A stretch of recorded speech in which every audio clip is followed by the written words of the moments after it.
सूरज की किरणों में अमृत का वो प्रकाश, हर नई सुबह के साथ यीशु राजा है अब। अंधकार से जो लड़ती उसकी वाणी है आप, उसकी वाणी है आप, उसकी वाणी है आप। अमृत वाणी, अमृत वाणी, अमृत वाणी, अमृत वाणी, अमृत वाणी।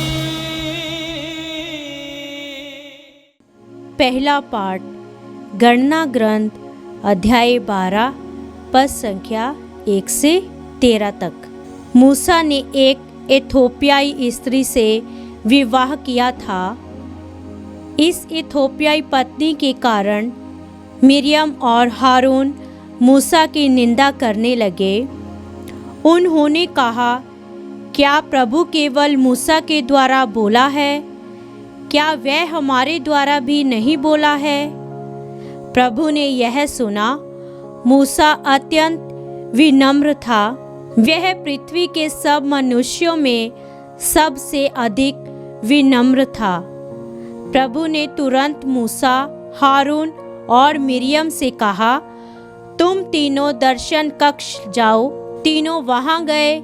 तब प्रभु बादल के खंभे के रूप में उतरकर तंबू के पास खड़ा हो गया। उसने हारून और मिरियम को बुलाया। दोनों आगे बढ़े और प्रभु ने उनसे कहा, मेरी बात ध्यान से सुनो। मैं तुम्हारे नबियों को दिव्य दर्शनों में दिखाई देता हूँ और स्वप्न में उनसे बातें करता हूँ। मैं अपने सेवक मूसा के साथ ऐसा नहीं करता। मेरी सारी प्रजा में वही विश्वसनीय है।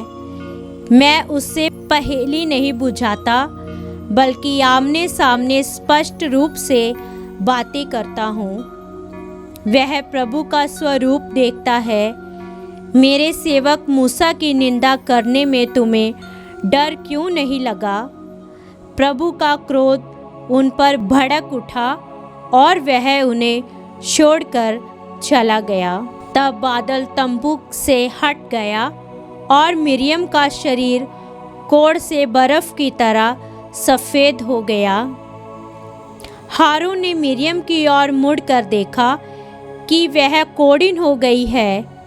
हारून ने मूसा से कहा, महोदय, हमने मूर्खतावश पाप किया है। कृपया हमें इसका दंड ना दिलाए। मिरियम को उस मृत जात शिशु के सदृश ना रहने दे, जिसका शरीर जन्म के समय आधा गला हुआ है। मूसा ने यह कहते हुए प्रभु से प्रार्थना की, हे ईश्वर, इसका रोग दूर करने की कृपा कर। यह प्रभु की वाणी है। ईश्वर को धन्यवाद। अनुवाक्य, हे प्रभु, हम पर दया कर, क्योंकि हमने पाप किया है।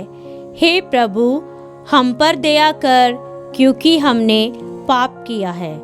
हे ईश्वर, तू दयालु है, मुझ पर दया कर। तू दया सागर है, मेरा अपराध क्षमा कर।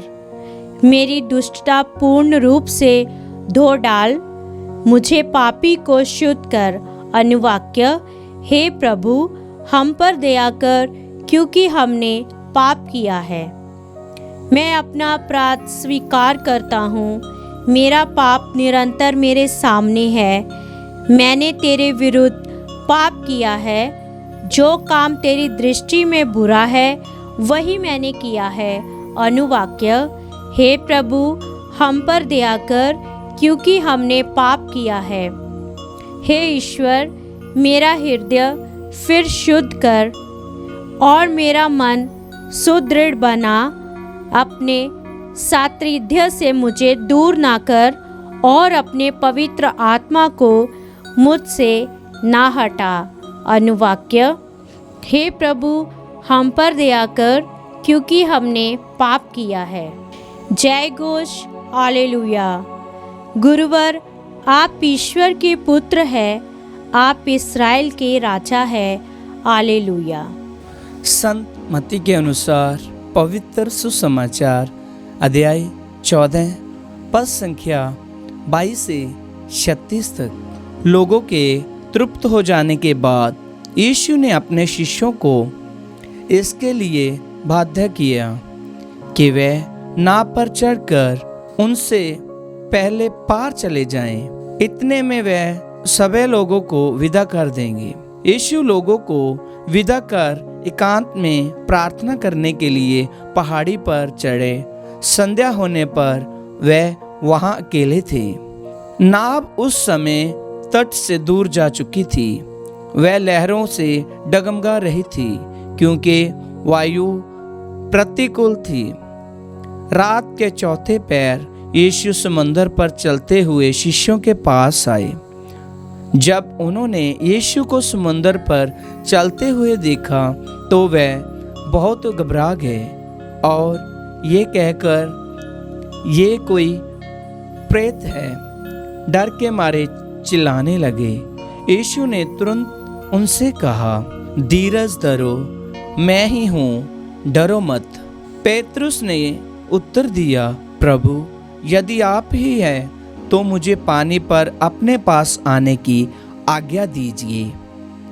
यीशु ने कहा, आ जाओ। पेतरुस नाव से उतर गया और पानी पर चलते हुए यीशु की ओर बढ़ा, किंतु वह प्रचंड वायु देखकर डर गया और जब डूबने लगा तो चिल्ला उठा, प्रभु मुझे बचाइए।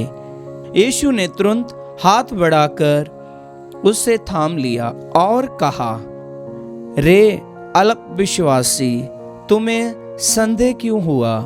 वह नाव पर चढ़े और वायु थम गई। जो नाव में थे उन्होंने ये कहते हुए यीशु को दंडवत किया, सचमुच आप ईश्वर के पुत्र हैं। वह पार उतरकर गेनेसरेत पहुंच गए। वहां के लोगों ने यीशु को पहचान लिया और आसपास के सब गांवों में इनकी खबर फैला दी। वह सब रोगियों को यीशु के पास ले आए और उनसे अनुनय करने लगे कि वह उन्हें कपड़े का पल्ला भर छूने दे। जितनों ने उसका स्पर्श किया वह सब के सब चंगे हो गए। प्रभु का सुसमाचार। क्रिस्त की जय।